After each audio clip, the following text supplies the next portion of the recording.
Assalamualaikum warahmatullahi wabarakatuh. Perkenalkan, nama saya Ulfatun Ramadhani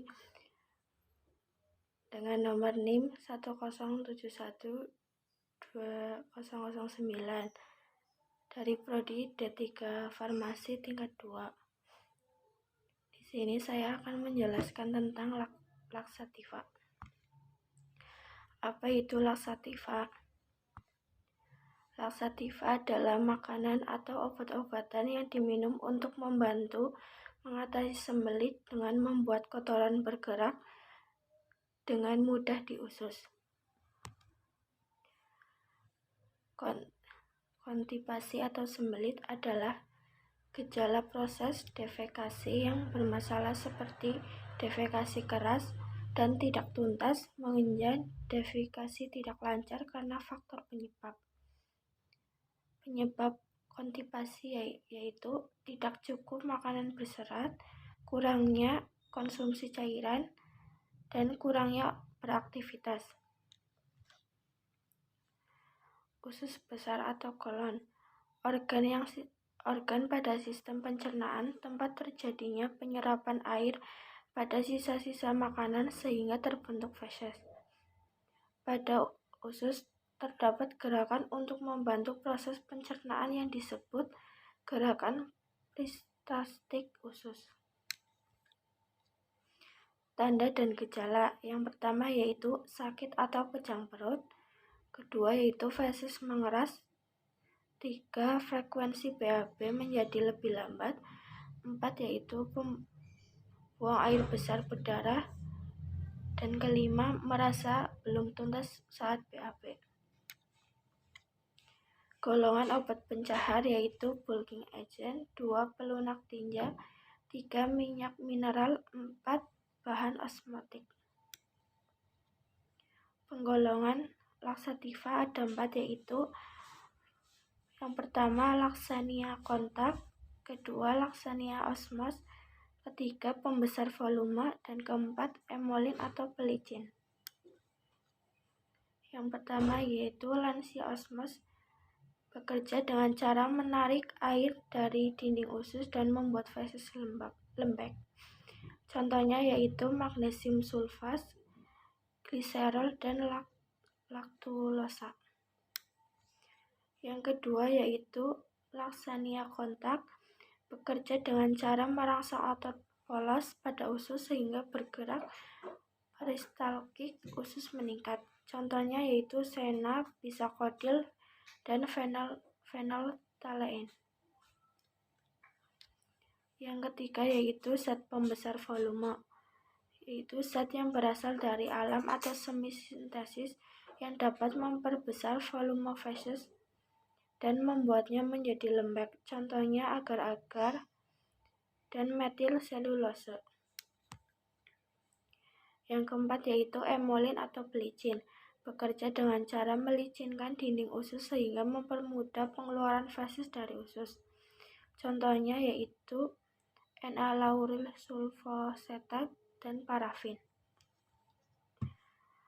Terapi non-farmakologi yang pertama yaitu perbanyak makan makanan berserat, yang kedua perbanyak olahraga atau bergerak, ketiga buang air besar secara rutin. Efek samping obat laksativa yaitu pertama laksativa pembentuk massa dapat menyebabkan perut kembung, yang kedua pencahar stimulan dapat menyebabkan nyeri perut, yang ketiga obat pencahar ostomik dapat menyebabkan perut kembung, dan yang terakhir laksativa pelembut tinja dapat menyebabkan kram perut dan mual. Faktor penyebab konstipasi yaitu adanya penyumbatan pada usus, kurangnya makanan berserat dan olahraga, dan terakhir faktor psikis, stres atau emosi. Faktor penyebab terjadinya sembelit yaitu pola makan yang rendah serat, kurang olahraga, menunda buang air besar, stres, gangguan hormon, penggunaan obat pencahar tanpa kontrol, usia lanjut, dan gangguan saraf. Zat berkhasiat obat pencahar yang pertama yaitu phenylethylamine. Cara kerja obat bekerja 4-8 jam setelah pemberiannya, tanpa menyebabkan sakit perut dan kejang dikeluarkan melalui urin dan menyebabkan urin berwarna merah. Efek yang tidak diinginkan yaitu alergi berupa erupsi, urtikaria, dan pigmentasi kulit. Aturan pemakaian yaitu 100-200 mg diberikan pada malam hari sebelum tidur. Yang kedua yaitu bisakodil. Cara kerja obat yaitu bekerja pada dinding usus besar dengan memperkuat peristaltiknya. Pada penggunaan oral, efek pencahar terlihat setelah kurang lebih 7 jam. Efek yang tidak diinginkan yaitu kejang perut. Penggunaan melalui oral merangsang selaput lendir rektum. Penggunaan melalui debur. Aturan pemakaian yaitu per oral tablet 5 mg sebelum tidur, 1-2 tablet. Per rektal yaitu 10 mg suppositoria pada pagi hari. Yang ketiga yaitu minyak jarak. Obat ini merupakan bahan perangsang timbulnya diare karena bersifat emulsin, sekarang tidak digunakan lagi. Yang keempat yaitu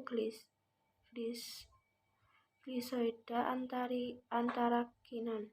Cara kerja obat yaitu efek pencahar terlihat setelah 6 jam. Zat aktifnya dapat ditemukan dalam ASI sehingga mempengaruhi bayi yang disusui. Zat ini terdapat dalam tanaman Cascara sagrada, aloe, dan dactantrum. Yang kelima yaitu laktulosa. Cara kerja zat ini dalam usus menghasilkan asam organik yang menstimulir peristaltik usus dan menahan air dengan jarak osmosis, sehingga tinja menjadi lunak. Aturan pemakaiannya yaitu 7-10 gram, kadang-kadang diperlukan dosis awal 10 gram. Yang keenam yaitu agar-agar. Cara kerja merupakan koloid hidrofil, banyak mengandung hemiselulosa yang sulit merangsang peristaltik usus dan dapat melunakkan tinja. Aturan pemakaiannya 4-16 gram. Yang ketujuh yaitu metilselulosa. Cara kerja obat dalam cairan usus. Obat ini akan mengembang membentuk gel emulsin atau larutan kental, dapat melunakkan tinja. Efek pencahar terlihat setelah 12-14 jam. Efek yang tidak diinginkan yaitu obstruksi usus dan esofagus. Aturan pemakaian dewasa 2-4 kali 1,5 kg per hari. Anak-anak 3-4 kali 500 mg per hari. Yang kedelapan yaitu garam magnesium. Cara kerja obat zat ini diabsorpsi melalui usus kurang lebih 20% dan diekskresi melalui ginjal. Efek pencahar terlihat setelah 3-4 jam. Hal yang perlu diperhatikan, tidak dianjurkan digunakan bagi penderita gagal ginjal karena dapat menyebabkan dehidrasi, hipotensi, dan kelumpuhan otot pernafasan. Mekanisme kerja laksativa yaitu 1. Sifat hidrofilik dan osmotiknya sehingga terjadi penarikan air dengan akibat massa. Yang kedua yaitu laksatif, bekerja secara langsung ataupun tidak langsung pada mukosa kolon dalam menurunkan absor HCl dan air. Yang ketiga yaitu laksatif juga dapat meningkatkan motilitas usus dengan akibat menurunnya absorpsi garam dan air yang selanjutnya mengubah waktu transit feses. Jenis-jenis obat pencahar yaitu pil, kapsul, sirup, suppositoria, dan enema. Kelompok laksatif yang pertama yaitu pencahar atau pembentuk tinja, yang kedua pelembut tinja atau feses, yang ketiga pencahar stimulan atau perangsang, yang keempat pencahar hiperomeselor, yang kelima enema. Selanjutnya yaitu upaya pencegahan dan perawatan buang air besar. Yang pertama, perbanyak konsumsi makanan kaya serat seperti sayur dan buah. Yang kedua, minum air putih 2 liter air per hari atau lebih sesuai kebutuhan. Kurangi minum dan mengandung kafein. Yang ketiga, berolahraga secara teratur, jangan duduk terlalu lama sepanjang hari. Yang keempat, jangan menunda buang air besar.